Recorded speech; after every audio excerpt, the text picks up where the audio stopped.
शांति। आज 16 अप्रैल 2025 के साकार महावाक्य। मीठे बच्चे, अपनी अवस्था देखो। मेरी एक बाप से ही दिल लगती है या किसी कर्म संबंधों से दिल लगी हुई है? प्रश्न, अपना कल्याण करने के लिए किन दो बातों का पोता मेल रोज देखना चाहिए? उत्तर, योग और चलन का पोता मेल रोज देखो। चेक करो कोई डिससर्विस तो नहीं की। सदैव अपनी दिल से पूछो, हम कितना बाप को याद करते हैं? अपना समय किस प्रकार सफल करते हैं? दूसरों को तो नहीं देखते हैं। किसी के नाम रूप से दिल तो नहीं लगी हुई है। गीत मुखड़ा देख ले प्राणी। ओम शांति। यह किसने कहा?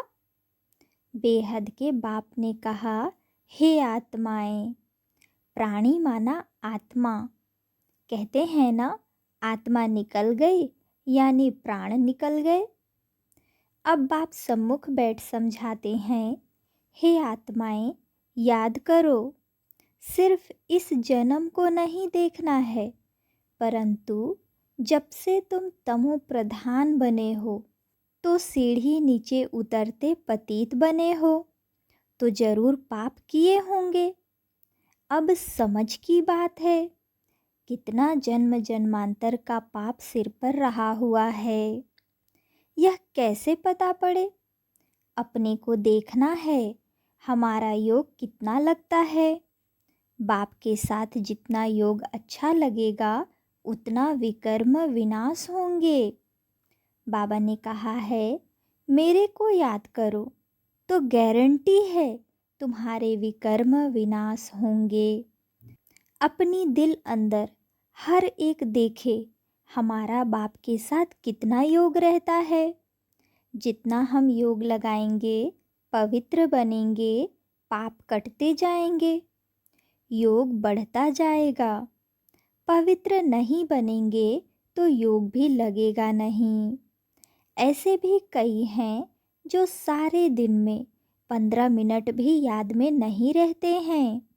अपने से पूछना चाहिए, मेरी दिल शिव बाबा से है या देहधारी से, कर्म संबंधियों आदि से है।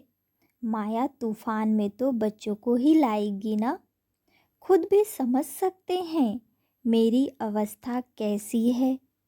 शिव बाबा से दिल लगती है या कोई देहधारी से है?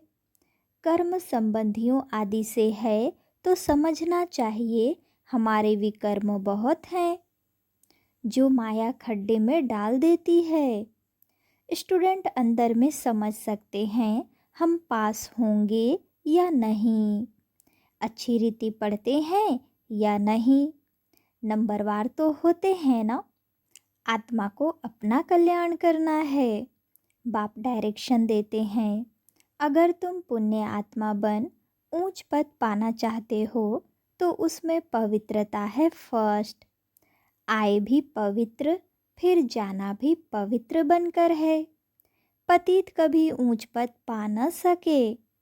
सदैव अपनी दिल से पूछना चाहिए, हम कितना बाप को याद करते हैं, हम क्या करते हैं।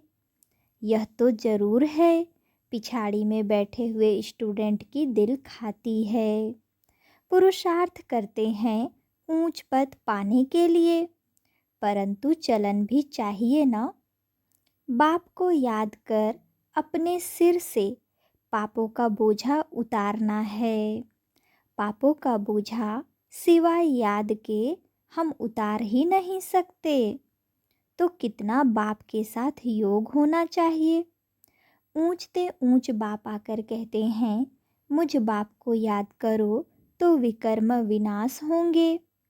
टाइम नज़दीक आता जाता है, शरीर पर भरोसा नहीं है। अचानक ही कैसे कैसे एक्सीडेंट हो जाते हैं। अकाले मृत्यु की तो फुल सीज़न है। तो हर एक को अपनी जांच कर अपना कल्याण करना है। सारे दिन का पोता मेल देखना चाहिए योग और चलन का। हमने सारे दिन में कितने पाप किए।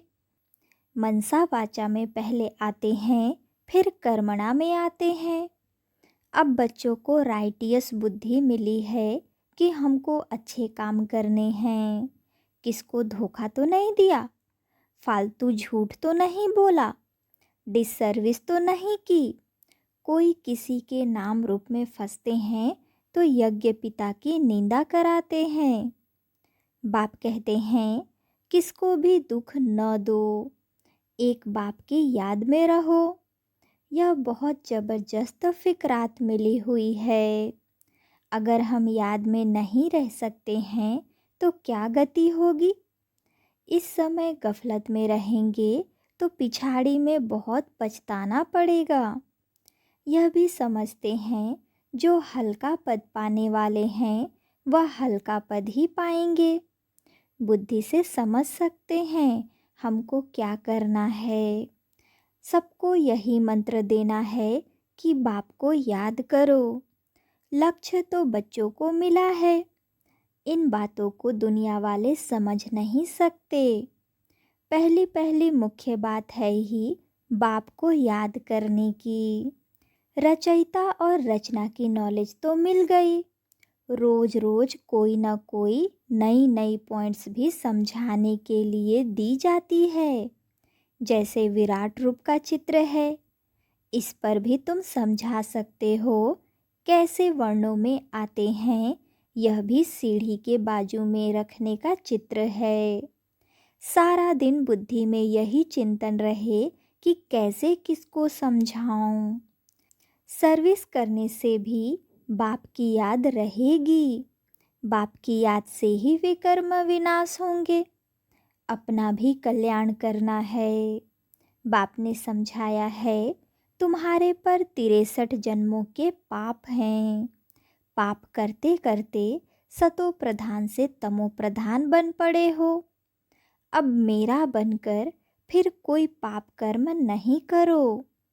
झूठ, शैतानी, घर फिटाना, सुनी सुनाई बातों पर विश्वास करना, यह धूतीपना बड़ा नुकसानकारक है। बाप से योग ही तुड़ा देता है तो कितना पाप हो गया। गवर्नमेंट के भी धूते होते हैं। गवर्नमेंट की बात किसी दुश्मन को सुनाए बड़ा नुकसान करते हैं तो फिर उन्हों को बड़ी कड़ी सज़ा मिलती है। तो बच्चों के मुख से सदैव ज्ञान रत्न निकलने चाहिए। उल्टा सुल्टा समाचार भी एक दो से पूछना नहीं चाहिए। ज्ञान की बातें ही करनी चाहिए। तुम कैसे बाप से योग लगाते हो, कैसे किसको समझाते हो, सारा दिन यही ख्याल रहे। चित्रों के आगे जाकर बैठ जाना चाहिए।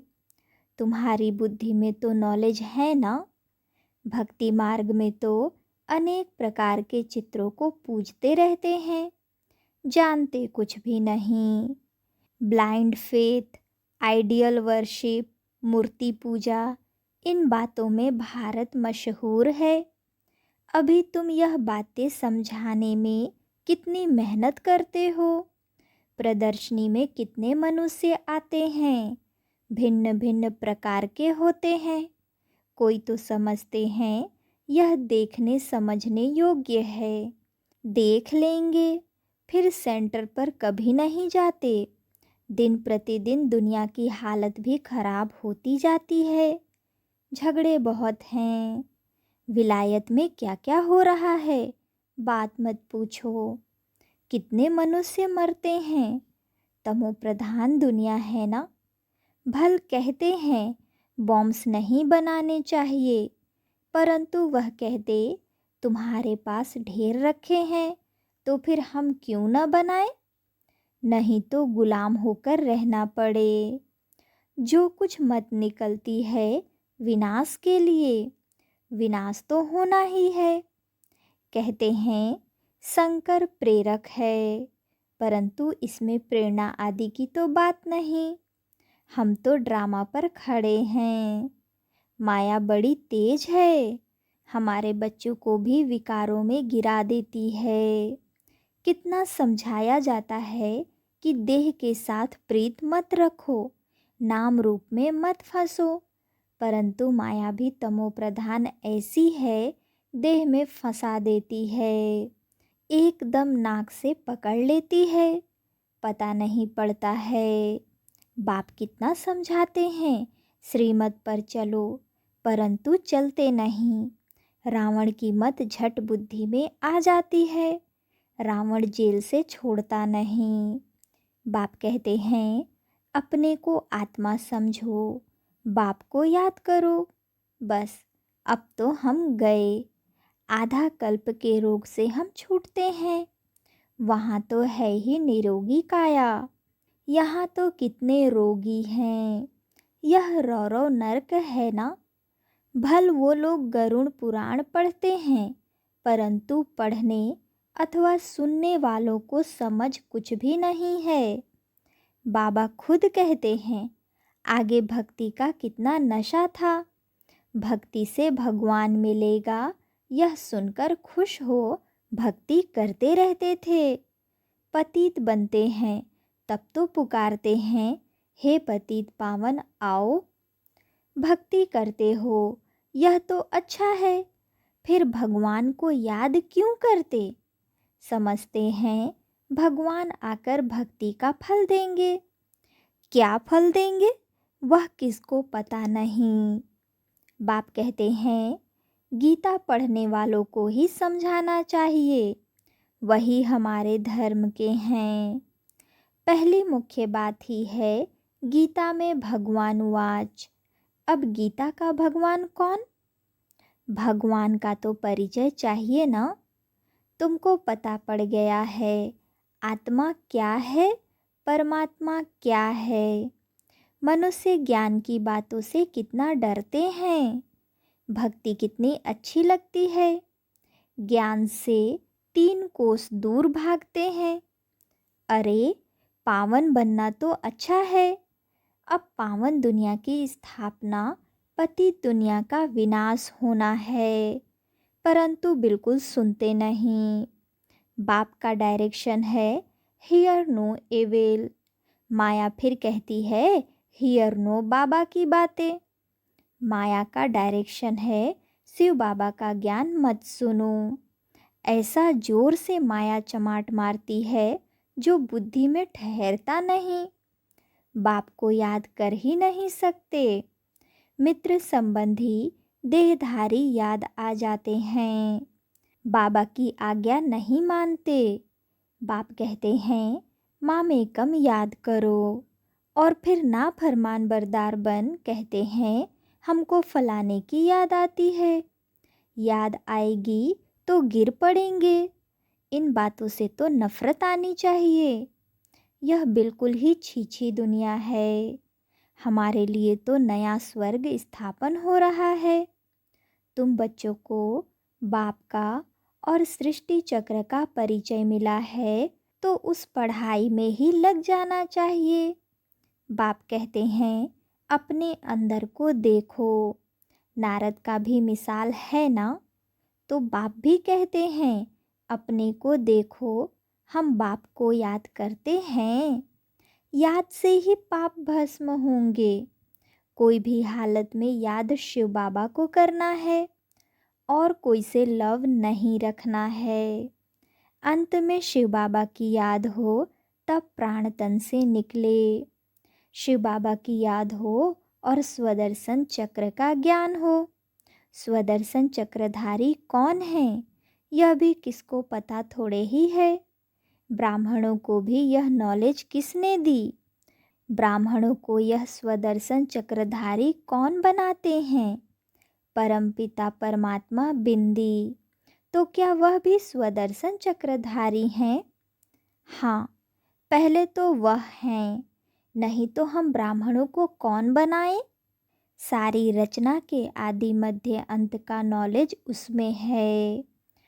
तुम्हारी आत्मा भी बनती है, वह भी आत्मा है। भक्ति मार्ग में विष्णु को चक्रधारी बना दिया है। हम कहते हैं परमात्मा त्रिकालदर्शी, त्रिमूर्ति, त्रिनेत्री है। वह हमको स्वदर्शन चक्रधारी बनाते हैं। वह भी जरूर मनुष्य मत में आकर सुनाएंगे। रचना के आदि मध्य अंत का ज्ञान जरूर रचता ही सुनाएंगे ना। रचता का ही किसको पता नहीं है तो रचना का ज्ञान कहाँ से मिले। अभी तुम समझते हो शिव बाबा ही स्वदर्शन चक्रधारी है, ज्ञान का सागर है। वह जानते हैं हम कैसे इस 84 के चक्र में आते हैं। खुद तो पुनर्जन्म लेते नहीं, उनको नॉलेज है जो हमको सुनाते हैं। तो पहले पहले तो शिव बाबा स्वदर्शन चक्रधारी ठहरा। शिव बाबा ही हमको स्वदर्शन चक्रधारी बनाते हैं, पावन बनाते हैं, क्योंकि पतित पावन वह है, रचता भी वह है। बाप बच्चे के जीवन को जानते हैं ना।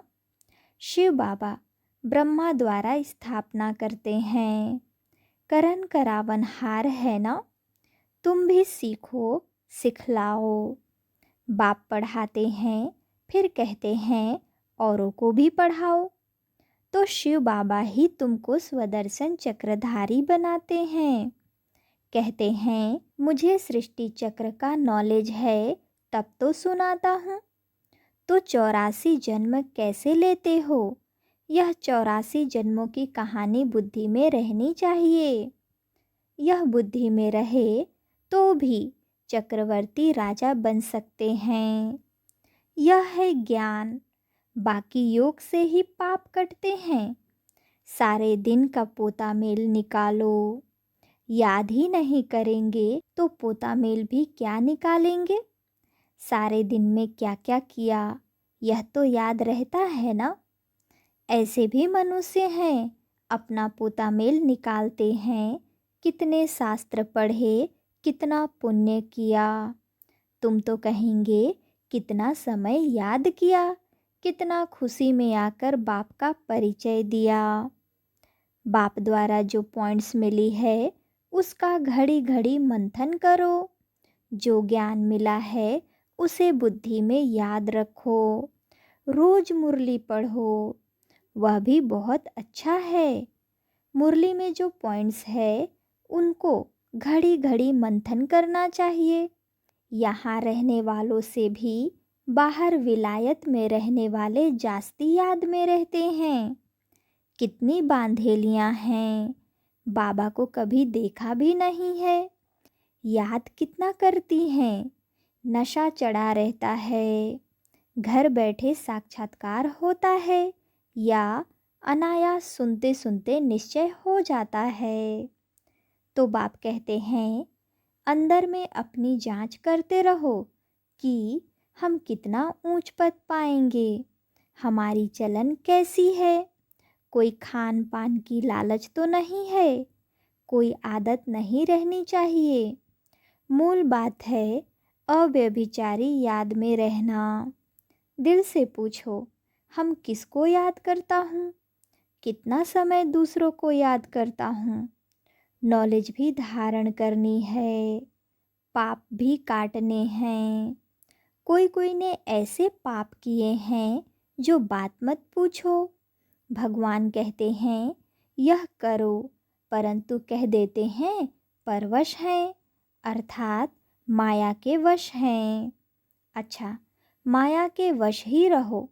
तुम्हें या तो श्रीमत पर चलना है या तो अपनी मत पर। देखना है इस हालत में हम कहाँ तक पास होंगे, क्या पद पाएंगे। 21 जन्म का घाटा पड़ जाता है। जब कर्मातीत अवस्था हो जाएगी तो फिर देह अभिमान का नाम नहीं रहेगा। इसलिए कहा जाता है देही अभिमानी बनो।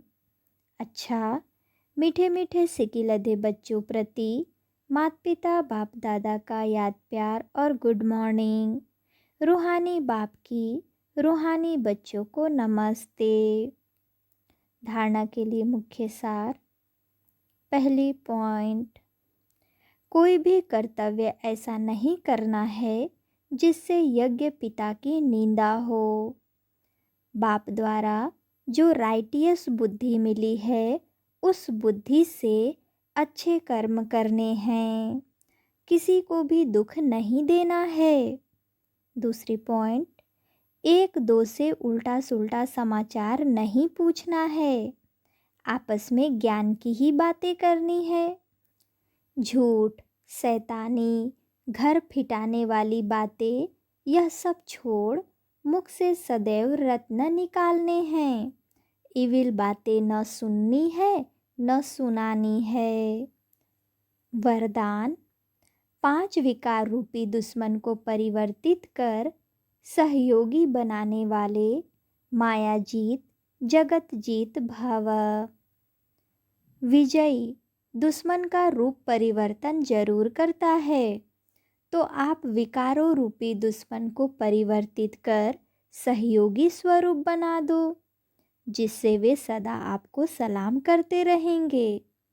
काम विकार को शुभ कामना के रूप में, क्रोध को रूहानी खुमारी के रूप में, लोभ को अनासक्त वृत्ति के रूप में, मोह को स्नेह के रूप में और देहाभिमान को स्वाभिमान के रूप में परिवर्तन कर दो, तो माया जीत जगत जीत बन जाएंगे। स्लोगन, रियल गोल्ड में मेरापन ही अलाय है, जो वैल्यू को कम कर देता है, इसलिए मेरेपन को समाप्त करो। आज का अव्यक्त इशारे, कंबाइंड रूप की स्मृति से सदा विजयी बनो। कभी कोई कार्य में या सेवा में जब अकेले अनुभव करते हो तब थक जाते हो, फिर 2 भुजा वालों को साथी बना लेते हो, 1000 भुजा वाले को भूल जाते हो।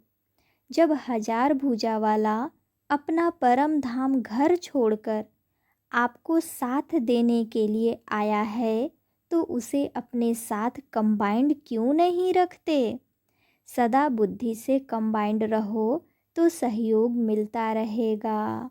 अच्छा, ओम शांति।